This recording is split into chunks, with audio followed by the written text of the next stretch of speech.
জানো তো, শুনেছি জন্ম মৃত্যু বিয়ে তিন বিধাতা নিয়ে। সত্যি বলতে আমার কপালে ভালো কিছু আছে না মন্দ কিছু আছে এটা কিন্তু আমি আমার জন্মের সময় একদমই জানতাম না। হ্যাঁ, আর আজও কিন্তু আমি সেভাবে কিছুই জানি না আমার কপালে কি এমন আছে। যদি আমি এটা জানতে পারতাম তাহলে তো আমি নিজের কপালটা নিজেই তৈরি করে নিতাম।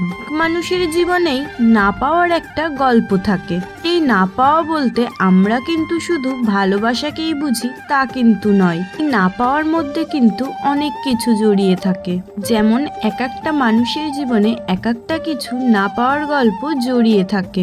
তবুও কিছু মানুষ রয়েছে, সেটা সকালবেলায় হোক কিংবা সন্ধ্যাবেলায় হোক, জাগা মতন কিন্তু হাসতে হাসতে আঘাতটা করেই দেবে। কি বলতো, সব সময় তো আর সবাইকে উত্তরটা ঠিক দেওয়া যায় না। কারণ ওই যে সব পাওয়ার গল্প না, সব না পাওয়ার গল্পগুলোই মানুষের চোখে বেশিই পড়ে।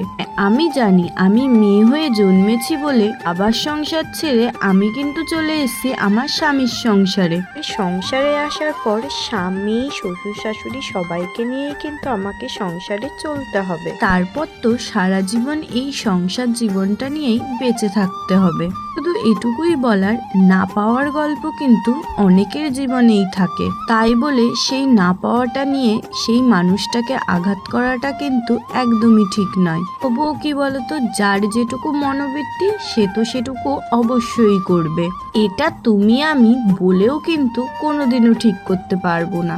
তাই তো তাদেরকে একদমই পাত্তা না দিয়ে নিজের জীবনটাকে নিজের মতন করে বেছে নেওয়াই ভালো। তুমি মানুষকে যতটাই পাত্তা দেবে ততটাই কিন্তু মানুষ তোমার ঘাড়ে চেপে বসে একদমই নাচানাচি শুরু করবে।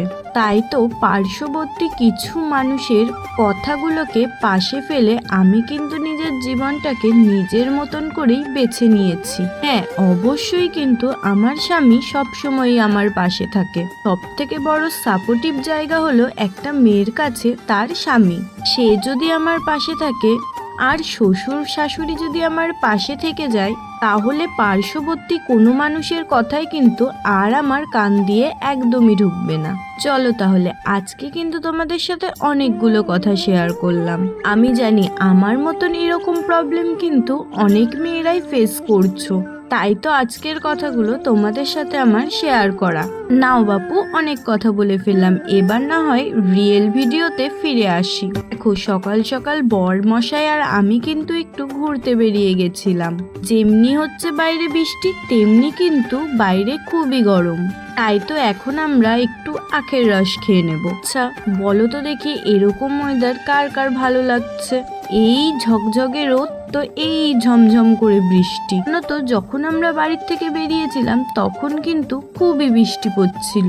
আর এখন দেখো এইদিকে কতটা গরম লাগছে আর কতটা খড়খড়া হয়ে গিয়েছে বাইরে। নাও, আখের রস খেয়ে আমরা কিন্তু চলে এসেছিলাম একটু পাপানের সাথে দেখা করতে। আর পাপান দেখো এইদিকে আমাদেরকে কিন্তু একটু ব্যায়াম করে দেখাচ্ছে। কম বেশি তোমরা তো সবাই জানো, ছেলে কিন্তু একদমই পাকা বুড়ো যাকে বলে। তোমরা কিন্তু সবাই ভালো মতন আমার পাপানের কাছ থেকে ব্যায়ামগুলো শিখে নিও। পাপান আমার ব্যায়াম করছে, এই দিকে দেখো বৌদি আবার আমার বরকে কিছু ফল বানিয়ে দিয়ে গেল। বর খাচ্ছে এখন ফল আর পাপান কিন্তু আমাকে গান করে শোনাচ্ছে। এক জীবনে এত দুঃখ আমায় কেন দিলি, তুই তো এমন ছিলি না রে, এমন কেন হলি।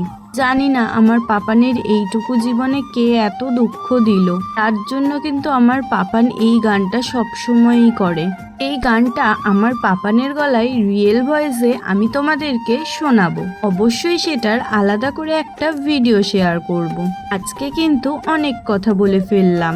তো ভিডিওটা আর বড় না করে আমি কিন্তু ভিডিওটা এখানেই শেষ করব। তাহলে আজকের মতন টাটা এন্ড বাই বাই।